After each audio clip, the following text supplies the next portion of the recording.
John, well, now let's get you caught up on this morning's headlines straight out of Hollywood. Our beloved pal, Jen Peros, entertainment reporter for Us Weekly magazine, is here with the morning scoop. Pretty in mauve as well. So Stacy Keibler is getting married? She got married on Saturday. See, no one told me. I know. You weren't invited? I was not invited. That's why I wasn't here. I was over, you know. I mean, apparently her parents and her best friends didn't even know, because she actually flew all of her close family and friends down to Mexico, you know, for a vacation, thinking it was just going to be a little R&R, and she surprised them with a wedding.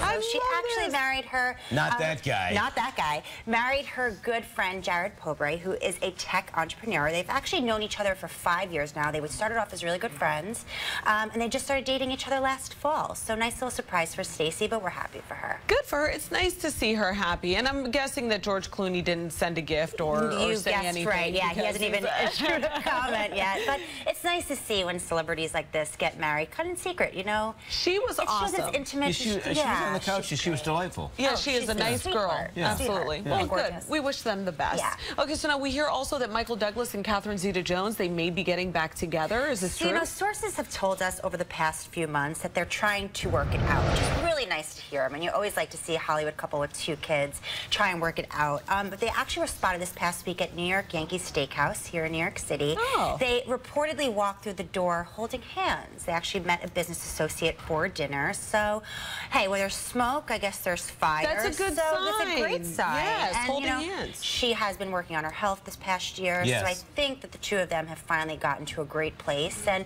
we do wish the best for them both. Well, and also he's had major health struggles over the past 3 years. He has, and so she's been there with him throughout it all. And family issues too. I mean, his life is a real drama. Oh, absolutely. His one son, I know they have lots of issues there. Yeah. So Christian Bale lost the Oscar to that Matthew McConaughey. But he just got some great news. Yeah, he's actually expecting baby number 2 with his wife, Sibby. So it's always nice to hear. It's actually, I was kind of surprised when I just found out. They've been married for 14 years. 14 years in Hollywood is like an eternity. Totally. So, yeah, so I mean, they're expecting baby number 2. They have a daughter already who's 8. So good news for Christian Bale. You know, the funny thing is in the movie, he actually looked like he was expecting. No kidding. He had that big head. It looked like a bowling ball. But it wasn't him. Weight. Yeah, but you know what? But he's very private. So do you think he's going to try to play the paparazzi, maybe release one of the baby's photos before they can get the baby? Absolutely not. This guy is somebody who does not play games with the paparazzi. I really do think that he's going to try and keep this as private as can be. And I don't think he's going to set up a pap shot to, you know, kind of control the way it's well, look, we were just talking about, we didn't know he was married 14 years. That's true. I mean, he's been successful in keeping his private life private. Every single interview that he gives, he just wants to be there to talk about the movie. He does not talk about his personal life. Well, he's an artist, too. That's the thing. That's the big difference with him. So, yeah. Much like John Travolta. An artiste.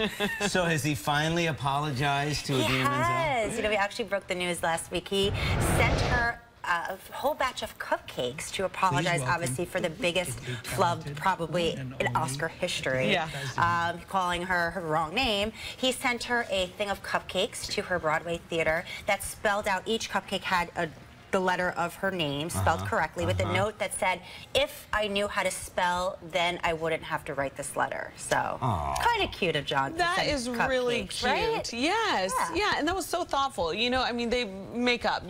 People make up in Hollywood. Of course, and that's always the good nice. thing. Yes. Yeah, but I got to tell you, it has worked out great for Idina Menzel. Yeah, I was going to ask. Ticket sales are up. Everybody knows who and she's getting a lot of credit for being gracious throughout all. Yeah, and the thing is, I mean, this woman, I remember seeing her in Rent years ago. She's been a big name on Broadway for years, but now it's nice that, you know, the world is finally getting to know her. Yeah, I would have loved to have seen the number of hits on her name the day after the Oscars, you know, because everybody was like, who is this woman? Adele Dazeem. Adele Dazeem. I can't wait for her next hit. Well, Jen Peros from Us Weekly, thank you so much for joining us this morning.